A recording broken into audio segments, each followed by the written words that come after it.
à vontade em falar de pit stop, de jeans da Marilã, porque Marilã é uma marca que tem muita credibilidade, sempre com tudo muito saboroso para sua hora do lanche. Quando você quer doce, tem doce, que é o jeans. Quando você quer salgado, pit stop, recheado, integral, a versão que você quiser, tá sempre lá na prateleira do supermercado. Essas, por exemplo, são novidades, ó, queijo nacho, azeitona preta, peito de peru, tem o 7 grãos também, Marilã, esse recheado que é com baunilha.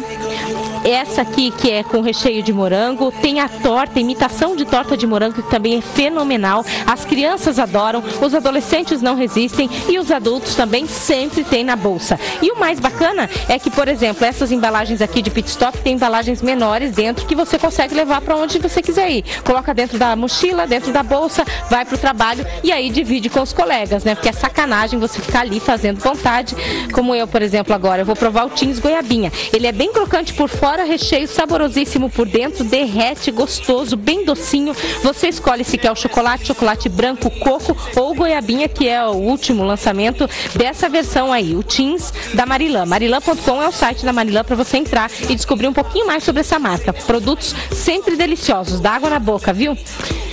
Vamos falar com colecionadores de carros antigos. Você gostaria de ter um desses guardadinho aí na sua casa ou para passear, né? Arrancar olhares de admiração de todo mundo. São relíquias e as pessoas, é claro, que são apaixonadas por elas.